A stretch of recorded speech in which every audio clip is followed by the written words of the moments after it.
Hello, everybody. How's it going? It's Nick here, and I want to do a little vlog about my trip down to Memphis, Tennessee. Now, I think I told everybody already. I went down there to record a song, and I would do video of my session and all that, which I plan on doing. But I'm going to do that in a different video because that's going to take a long time in itself, and I'd rather do that after the song's released. So, anyway, I had a great vacation. It's awesome. But my last day yesterday was kind of crappy. But that didn't ruin the vacation or anything, so don't worry. But I'm going to tell you guys that story. Um, so I want to show you guys the vinyls that I bought down there and a couple unboxing. I got a couple packages since I was gone, so I thought I'd just do it on camera. So, anyways, okay, I do have a knife I can use. Good. I have a couple actually. Anyways, so yeah, now as far as video games, I found like my last day down there, which was yesterday. I found a place called Game Exchange, and I checked it out really quick before I had to go back and you know pack up and leave the hotel and go back to the airport. But they didn't really have anything of interest, so I left like after 5 minutes. It was just like there wasn't anything there. I guess Memphis just doesn't have a retro game market. I mean, they had retro games there. It was the first time they for some reason they didn't have it locked up. They had a copy of Earthbound for like $300, so at least I can say I touched a copy of Earthbound. I'm so glad I don't care about that game because, I mean, if people like it, that's fine. But my gosh, it was just it's not my game. It's not my kind of game. So, anyways, we'll go through the vinyls here, and then I'll show you guys, or I'll talk about some stuff, talk about my trip and everything. Well, again, without going into the session, because that's going to be a different video, and I like doing those because they're like time capsules, and so I could watch them like years later and be like, oh man, I forgot about that, or wait, I don't remember. I'll refer to that video, and then I can get the answer. My younger self will tell me that. So, um, oh man, and I'm sorry, it is 85-degree weather, so even the fan I have in this room is like really crappy. I've had it for years. It's like filled with dirt and crap. I need to get a new one, which I'll probably do in a week or two. Okay, but I'll show you guys the vinyls. Um, there were only two places I went. I'm trying to remember the name of the one place. I think it was like River City Records. I picked up a few there. Then I picked up a ton of them at this place called like Joe's Records, which was inside a mall. I think it was called like the Wolf Chase Mall or something. So there was that. I got to go to BB King's Blues Club, which I've wanted to do since they got rid of the one in Vegas. I never was able to go. So it was great going there. They had a great live band called the Soul Factory, I think. And I talked to their band a little bit. And, we shared each other's works with each other. It was pretty cool. The food there was amazing. Um, Service wasn't perfect, but it was just like one guy. I was sitting at like the bar table because that was like the only place I could get seated. So, I think the guy was just like multitasking, so I'm not going to hold it against him. Any other good places I ate there? Well, the first place I ate down there, when I got to the airport probably like, so I flew down there at like, I think I think it was 8 in the morning out of Payne Field, which we have two here, two main ones. We have Payne Field and we have SeaTac. But I flew out of Payne Field because it's a bit closer to where I live. And had a layover in San Diego for a few hours. That airport sucked, and going into it was just a nightmare because there's like all these like the plane's like down here, and there's like all these like tall buildings surrounded these skyscrapers, and you're just thinking, oh man, they're gonna smack into one. But no, they didn't do that. We landed just fine. Um, and I booked my flight through Alaska. So after that, we flew down to had a layover in Dallas, Texas. So or Dallas Fort Worth. I've never been to these places before, so that was cool. Um, that was a huge airport. Um, I remember it was like it's kind of getting later in the day, and they had like half of the sky was sunny and half of it was like cloudy and everything. And I think my flight there got delayed or something, just a little bit, so no big deal. It's kind of cool to check out the airport. Um, and again, being to another state that I've never been to before is pretty cool. And then finally caught the plane to Memphis, and I've never been to Tennessee before, so that was awesome. Uh, yeah, while I'm wearing my Muscle Shoals, Alabama shirt from another studio, but it was a great time. It's a great and this is the first time I've went on vacation and got a rental car, and oh my gosh, I'm so glad that I did. I tried to do that last year when I went to Muscle Shoals. I didn't know you needed a credit card, so this time I came prepared, got the you know got the rental car, and it was so convenient. I think it cost me like about $500 when everything was said and done. Same with the hotel I stayed at. I stayed at like a 2-star La Quinta or La Quinta because it was like right near the. It was like a stone's throw from the studio. So, and it wasn't bad. I mean, my room, like in the toilet, there was like a. They wiped something. I don't know what it was, and they left it in the toilet, and it's like nice of them not to flush. Then like there's like this cabinet in there. I took a picture of this just in case they tried to say anything. There's like a bunch of shit on top of it, like dirt and debris and stuff. And then one of the knobs on the cabinet was missing, so that's your basic idea. Beds seem to be serviceable. Like I didn't see anything terribly wrong with them, so didn't see any like stains or anything. Didn't smell mold in the bathroom, so that is a plus. When I went to Caesar's Palace, like both times, moldy ass bath, smell in my room and freaking stains on the sheets and everything. So I will never stay at Caesar's as long as I live.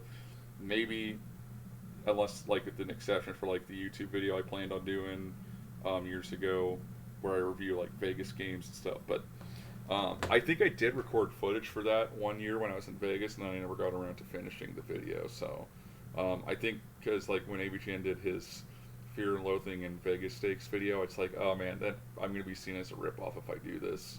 Even though I did it, I wasn't like dressed up as any characters or referencing any movies, but like an example of one was like where I was reviewing Caesar's Palace 2 for the Game Boy Color, and like I'm sitting at the pool. I mean, I went by myself, so I had to film it all on my own. But like, got the pool, then I flipped the camera over, to where it's me, and it's like, yeah, I'm sitting out here and I could go in the pool, but I think I'm just gonna play my Game Boy and play Caesar's Palace 2. It was a cool idea. I just don't know, maybe I'll get time to finish it one day, but I don't remember if I recorded all the clips that I wanted or anything. But man, it was a yeah, it was a interesting session though. It's an interesting concept for a video. So, I mean, I guess if like a ton of people wanted me to do it, maybe I'd take the time to try and find the footage. I don't even know where it is now. And I was on an old phone, so maybe I lost it entirely. I don't know. I would have thought that I backed it up. I usually do that when I come back from vacation, but I'd have to check. Anyways, back to Tennessee. It was funny too. They have like a giant Kellogg's facility down there, factory. So I drive by that every now and then just because it was on the way to the studio and a lot of the places that I was going to. I guess down there they got Beale Street, which is kind of like the Strip in Vegas, or um, Broadway in New York or something. It's the main area you want to go for like entertainment something. Now I didn't really plan my trip out that well, so because I was recording for 3 days, and I flew out, yesterday on a Friday, and on top of that, there was I only had one day, so that just left me with one day to go do whatever I wanted. The the third day I was recording, I got done early, so I had some time to kind of check things out. In fact, that's when I went to PB King's because it's like I may not get another chance, and it's a good thing I went because yeah, I didn't get another chance after that. But I was trying to say earlier, the first place I went to after getting my rental car was I saw a place called because I got down there probably like 10, 12 at night or something, So I was driving to my hotel and I happened to see this place called Dixie Queen. So I went there and their shakes are really good and their food's really good. I got like these 5 chicken tender things with like, I think I ordered it with like sweet Memphis barbecue sauce or something. I thought they were going to give you a dipping sauce. But they actually like just freaking smother everything in that sauce. And it was really good. And I wouldn't mind going back. It was pretty good. We don't have those in the States because those are good restaurants, and good restaurants stay in the South. But it was a good time though. It was. I went there more than any other places, any other restaurant. I would have liked to go to. They had a, what was it? They had a, not Raising Cane's. They had that too. We just got one in Seattle, but they also had Church's Chicken. I was gonna go there, but didn't have time. And then I did get to go to Whataburger, and that was amazing. That was phenomenal. The shakes, the food, everything was great, and it was very affordable. That was another thing. Oh man, things are so affordable down there. Even gas, like I used quite a bit. I didn't. I probably had a little over half a tank or something when I returned the rental car. Or, when I fueled it up, it only cost me like $30. It was like 3.89 for gas. So that was pretty good. Gas down for context in Washington, gas averages around $5 a gallon. So sometimes you can get it for a little cheaper, but that's the lingua franca, for lack of a better term, of the gas in Washington State right now. It's terrible. Um, so let's see. Any other? I mean, like I said, I didn't really have time to do much. Like I know there's like, museums and there's all these kinds of places. I just didn't have time to do it. So if I go down there again, I'll make plans for that. Because I would like to record at that studio again. It was a great time. Ron Krasinski was awesome. But again, I'll be talking all about that in that video. I can't think of anything else. So without any further ado, I'll show you guys some of the stuff I picked up. The first, oh, I was surprised to find this record down here, but this is Henry Gross. Now he actually did two self-titled albums. I guess this is the second one. So it's and I just realized it says on the cover promotion not for sale right here, but it's kind of hard to read. I just noticed that, so that's kind of cool. I like the album. I bought this because my favorite bassist Joe Mack is on it. He's on 6 of the 10 tracks. Stu Woods is on the other. Um, Basically, it's the same personnel that worked on Jim Croce's I Got a Name album. So it sounds great. You got Steve Gadd on drums, or Alan Schwartzberg on others. You got, Henry Gross himself playing guitar, Tommy West, one of the producers, on keyboards. Um, some really good stuff. So that's the kind of music you like. You might like this. Only problem is this album never got released on. I don't think there's an MP3 on Amazon. There might be. I'd have to check. But there was no CD or cassette or anything. So if you want to listen to it, that's the only way to listen to it, is through vinyl, as far as I'm aware. Um, Excuse me, I was just moving stuff. Okay. So another one that I bought was Harry Chapin's Verities and Balderdash. I only know his song "Cats in the Cradle," which is on this album, but I do like the bass work by Don Payne in this. He's another session bassist that I like. So yeah, see, that's the weird thing about my taste now, because I don't most of the time I don't shop by artists. I shop by the session players that are on the album. So in this case, Don Payne's on it, and he's really good. And I've heard Harry Chapin does like some other good songs, like Taxi or something. That's not on this one, but only thing is, I think the vinyl looked fine, but man, this case got some like water damage and stuff. But it's not such a big deal as long as it plays fine. That's all I care about. So let's see where I can put this right here. Now, speaking of the Henry Gross album, I already have this album, but I was just supporting the place I bought it from, and guess it was only $2, and this is in pretty good shape. But this is Tommy West's Hometown Frolics. So he was the guy, along with Terry Cashman, who produced Jim Croce, and just really talented guy. This album he did is more like a country and western sort of thing, so it's not quite like the Jim Croce stuff or anything. So, but it's still pretty good. Again, only released on vinyl. This one is Peter, Paul, and Mommy.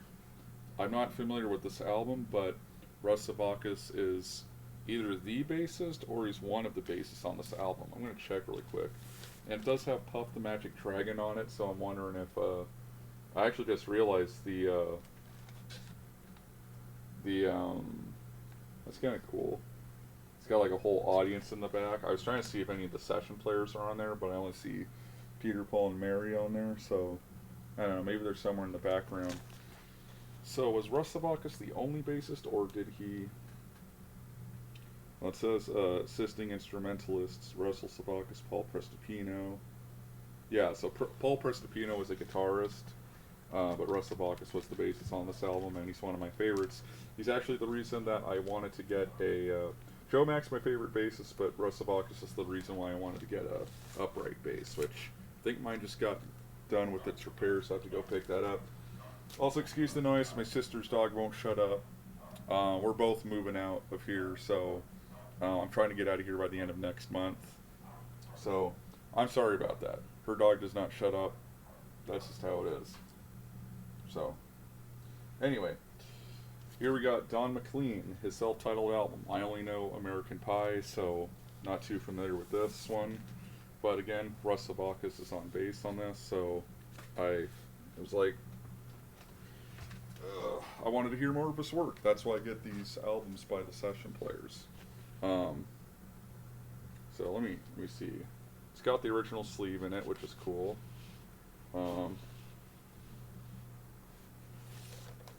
I didn't mean to take it out, but okay. Yeah, so we got Bob Rothstein, who I think I'm friends with them on Facebook actually. Bass and vocals, then Russ Sabakis bass violin, which I assume is just an upright bass. Tony Levin's on bass on the Treadle and Birthday Song. That's funny. So there's a few different basses on this, but okay, interesting album though. Look forward to hearing it. You know, it's kind of gotten me into folk rock. So all these session players and stuff. It's funny. So I'll put that one back. This is another one that I've been looking for. None of the record stores in Seattle have this. This is Farewell Angelina by Joan Baez and Russ Sabakis, string bass. And it's really weird with this album, with some of her albums, because the personnel are actually listed on the record itself too. You'd think they wouldn't do that, but they do. It's kind of interesting. Not complaining, just interesting. Here's an interesting one. This is Melanie's Gather Me album. Again, could not find this at any record store in Washington or that I went to. But this one has Brand New Key, which, you know, is from I first heard the parody, the Combine Harvester song by the Wurzels. So, but Don Payne's on bass on this one again, and I think it's a great bass line on that song in particular. So, I'll admit I'm not too much of a fan of her music because I think it's just a little too slow paced for my touch, but that's one that I do like.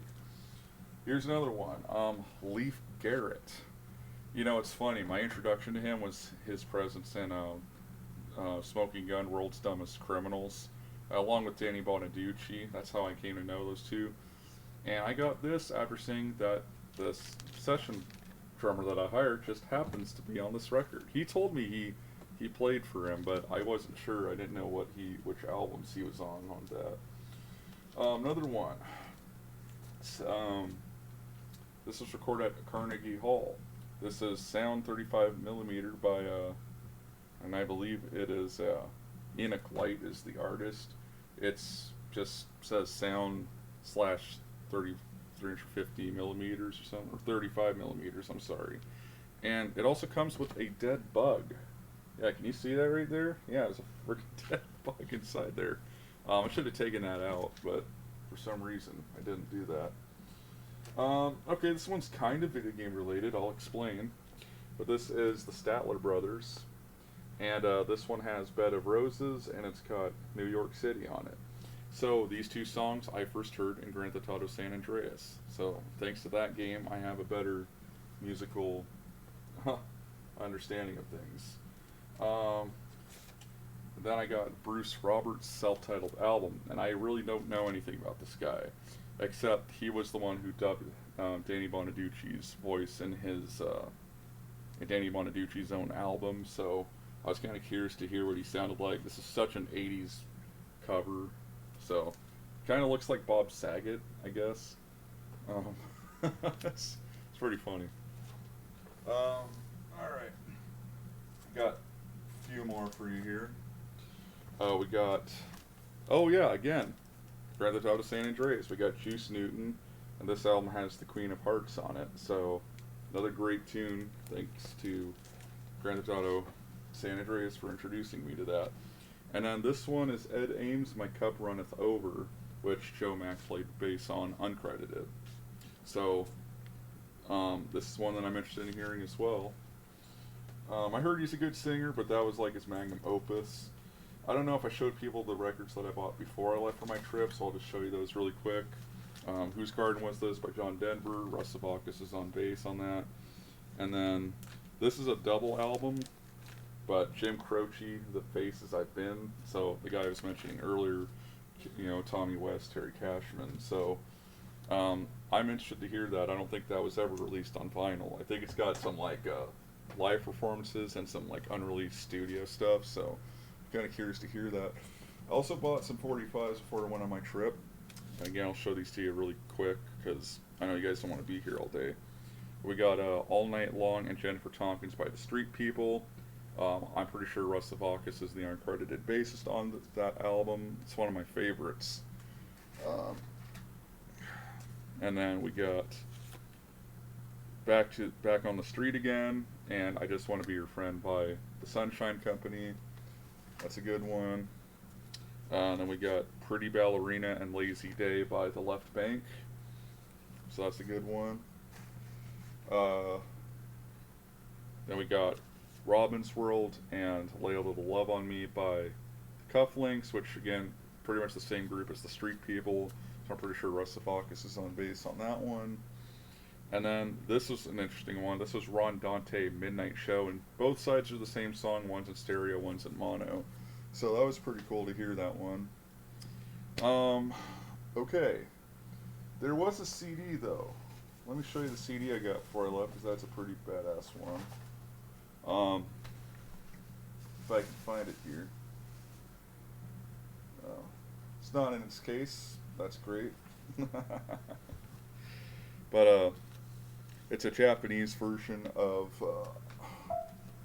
got the Obi strip thing here, but the Atlanta Rhythm Section Underdog. So I have a coworker of mine, this older guy who plays bass, and he was wondering if I could transcribe Spooky, which is on this. And I wasn't too familiar with Atlanta Rhythm Section, but I listened to the album, and it's right up my alley. My favorite song on there is the second track called Born Ready. It's just, I love the chord progressions. It's just really catchy to me, so I listened to that one on repeat a few times, admittedly. Okay, so we got two things to unbox. I don't know if I showed people, but I also got a Japanese version of Blowing Your Mind by Van Morrison. And Russ Savakis is credited for playing bass on there, but I noticed some of those songs have a pick, so he didn't actually play on those, because he was just a fingers player. And he was a guy who, like, seriously, check out Russ Savakis' stuff on the free design, like Umbrellas, for example, that's a good one, or The Proper Ornaments stuff, or Man and a Woman, or Stay Another Season. I mean, listen to this guy's bass work. He was an upright bassist who was apparently scared of the electric bass. When he played on Bob Dylan's Highway 61 Revisited, one of the session guitarists recalled that it was his first day playing electric bass and he was scared of that.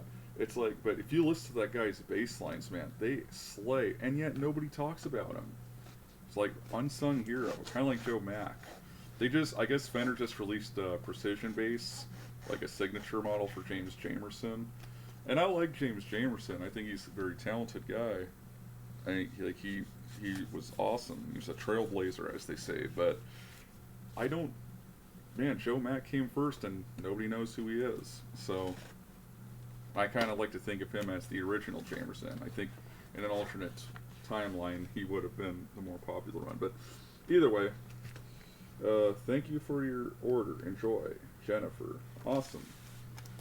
And this is another Enoch Light album. This is Hit Movie Themes, Enoch Light. So I actually bought this because It has Sweet Gingerbread Man on it, which I love the original by the Mike Curb Congregation, but I also love this version that they got. It's like a, um, is this the quadraphonic version? Oh, it is, yeah. I don't have a quadraphonic player though, but these do play just fine on stereo, and of course on my phone, when I have them in MP3, it doesn't really matter anyway. So let me check this out really quick and make sure that this thing wasn't broken or anything. It's apparently in great shape, so I always like to inspect these a bit. And yeah, looks fine. I actually don't see anything wrong with it. So awesome. I bought a bunch of these records though from Enoch Light at a local record store because they had them for pretty cheap and they were quadraphonics. And the ones that I've recorded so far, most of them played fine. One of them had a skip in the track though, which kind of sucked. I didn't see any damage or anything, but I cleaned the record off and stuff, and it still did it. So I guess I'll have to order another copy of it. But fortunately, these ones aren't too expensive. You can get them for like 10 to 15 bucks. So, and what's really weird is they don't have a personnel list in these albums, but there's a description of each song in the album. They occasionally name drop people. Like, I'll give you an example. So, Sweet Gingerbread Man. An infectious, happy feeling is established at the beginning of this Michel Legrand tune, and is kept intact throughout the arrangement. Arranger Dick Hyman is heard playing the Roxachord in the introduction. The singing group jumps right in and joins the fun. Notice how the ahans are thrown back and forth between the men and the girls. Much of the joyful spirit here is due to the dancing Fender bass lines of Julie Ruggiero, doubled by Vinnie Bell on guitar. As if not to let go of the spirit, this arrangement fades out rather than coming to a definite end. So, yeah, I can't find much information on this Julie Ruggiero guy. And yeah, it's a guy. It's, I think his actual last name is like spelled, or first name was spelled like Giulio or something. It's like Italian, but I really can't find any information on the guy except the albums that he was credited in. But man, that guy was also a solid player. Nobody talks about him. Nobody at all. So I'm discovering the unsung heroes here. And maybe I could do a video later about how I got so fixated on session players, but I'm glad I did because that's how I met Ron Krasinski and got him on my album. And so what was the other thing? There's one other thing I got to show you guys. Alright. And I do want to go out and do some stuff today. I'm actually going to get myself some lunch and all that good stuff, so I don't want to continue this too long. Hopefully I can finish this by 30 minutes into it. But so I bought the Japanese CD for this, but again I moved that and the Van Morrison CD to the new house. Didn't think to put that in the video, but I have photos on my Facebook if you really want to see it. And I've been wanting this book for a long time, but I've been getting into bossa nova a little bit. So I bought this book, which transcribes every song on the album Gets Gilberto. It's got the girl from Ipanema on it, so I'm really looking forward to checking this one out. It's a thick book, transcribed by one guy, Carlos Arana, who I'm not too familiar with. But this is a pretty cool book, and I'm looking forward to checking it out. Oh, I just love all the weird chord progressions they use. And yeah, this is in pretty good shape. Awesome. So, yeah, and it's got like bass tablature, it's got drums, it's kind of like an orchestral score. I love these books though. I have several of them, so. Anyways, that's about it. So, I hope you guys have been doing well. Oh, but before I go, why don't I go on my airport rant? Okay, I'm going to tell you guys about this. I'm going to try to abridge it, because I really got to get going and stuff. My flight back was the problem. It was where I had the crappy day. So, when I got to the airport, or earlier yesterday, I got a notification that my flight, which was, I booked it through Alaska, but this one was through American Airlines since they brought me down from Dallas to Memphis. Anyways, your flight's delayed a couple hours. Great. I go down to the Waffle House in Mississippi, of all places. There was one like right over the border, and it was like a 15-minute drive from my hotel. I had to go. I was going to go there last year in when I was in Muscle Shoals, but it was too far for me to walk, and I didn't have a rental car, so I was screwed. So, anyways, I do not. Man, Waffle House was so good, and it was really cheap. It was so cheap, like $14 for all this food. It's on my Facebook. You can see it, and I gave him like a $10 tip because I felt like I was underpaying, and the service was great. No complaints. It was awesome. I loved it, and I stuffed my face, man. It was good. But anyways, so after that, go to the airport. Get down there around 12, their time. And I get to the airport as I drop off my rental car and I get into the terminal and stuff. And I get a notification. Your flight has been canceled. Now, when I got that delay earlier, that delay notification, I was told that my flight was going to be, instead of going to like Dallas, Fort Worth, I was going to go to Charlotte. Okay, I've been to Charlotte. I sort of had my layover last year when I went to Muscle Shoals. Okay, I know that airport, fine.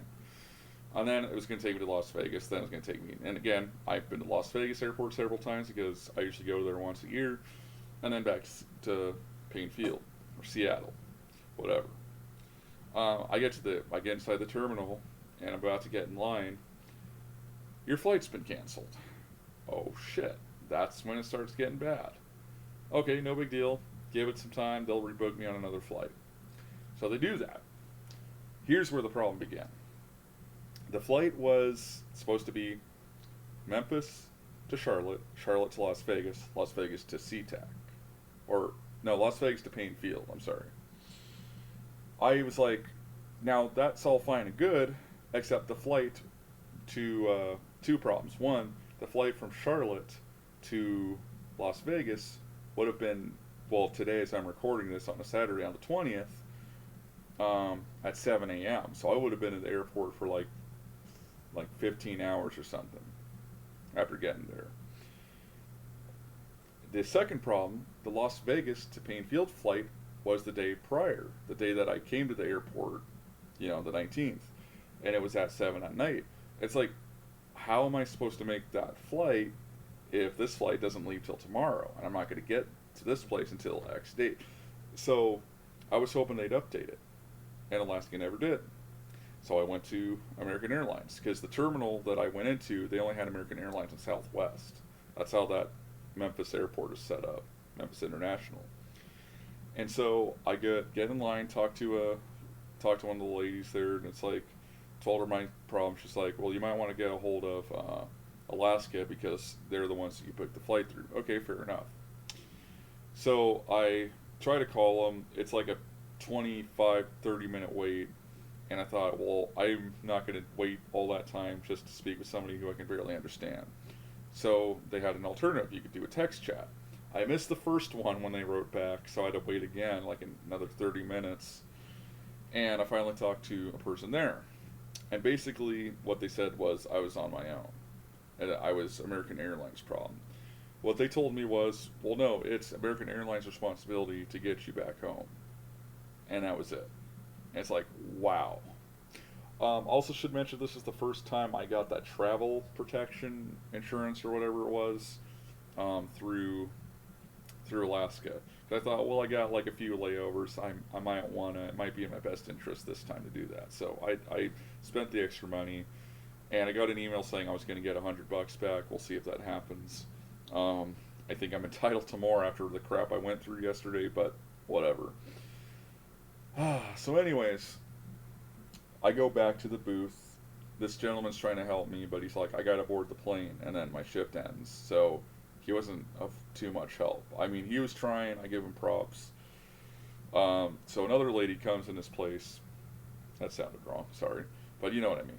Another lady showed up in his place, and what I did was, or I asked her, okay, I told her what was going on. I said, I just want to go home. I know Payne Field's kind of like limited on flights, so I'm more than willing to go to SeaTac. I can get picked up there. It's fine. So she was able to find me a flight. You know, and this is the thing. Yes, sometimes you got to be an asshole to get what you want. But I've been before I went on the trip. I happened across the show called Airport. I think there's both a UK and a US version of it, and all these people just spouting out at the mouth of these people, and so especially because when those people are the ones who were running late, not the airline employees, it's like, well, you kind of did it to yourself. I was actually late for my flight down or out of Painfield, which was my fault. Fortunately, they let me on the plane, and that's the second time in a row that I've been late at that airport. So I'm gonna try not to make that happen again. My plans were very convoluted. That's why I was late. But anyways, so yeah, waited a few hours, got on the plane to Dallas, and that, you know, the story's not over yet. There's a reason why I'm going to keep going. So I guess this video is going to be 40 minutes. So sorry, but if you want an entertaining story, here you go. Get down to Dallas Fort Worth. I have like an hour to get to my plane. So I'm trying to get there. You know, I since I was there on the way down, I kind of have a bit of a familiarity. Take the Sky Tram, I think they call it, or Sky Bridge, or Sky Rail, something like that. There are these like trams that'll take you to like, one goes to like A and C gates, one goes to B and D gates. Okay, so I rush to get on one, get to my C gate just in time. I think like a minute might have passed or something, and it's for a different, can't remember which one, it was for a different city in a different state. I'm like, what's going on here? Then I get a notification. Oh, your flight's at this other gate. I'm like, oh my god. So I had to take a tram and take several trips through that tram to get to the gate. I rush over there. The plane's not there. Then it shows up a little later. Then they say, well, we have a security thing going on. We gotta resolve that. So just hang tight. So I saw people out there inspecting the engine of the plane. So I think it has something to do with that. Finally, after like 3 or 4 hours, you know, because I still have the emails. I have like 4 flight delay notifications of that particular flight. So finally, they're like, okay, it's the moment you guys have been waiting for. You can now board, and everyone just started clapping. And it was probably like 1 in the morning when we started boarding the plane. Like, and I got down there at like 10 at night. So it was a long wait. You know, not the longest I know, but actually I think I probably got down there like 9:30. We had to wait like half an hour to get to a gate. So that was fun. Oh, and then after a 4.5 hour flight, I get down to SeaTac probably like 4:35 in the morning, something like that. And finally, I can go home. But my new house, which is where I dropped my car off, is like hour and a half, 2 hour drive away. So I had to wait for that. Slept in the car on the way home, and then took the car back to my house here. Turned on the computer, let it load a bit, took a shower, and then I just went unconscious and woke up some hours later. So that's how my my last day went down there. Pretty exciting. I'm just glad to be back, and I never once rushed the plane. You know, it's like, you know, I never went, oh man, is this, you know, how much longer is this going to take? I held my tongue because I'd rather have it take longer and get down there safely than to get on the plane sooner and then have engine fall off or something. I die. End of story. So, with that said, that's it, guys. I'm gonna peace on out of here. I'll see you later. God bless. Peace out. Have a good one.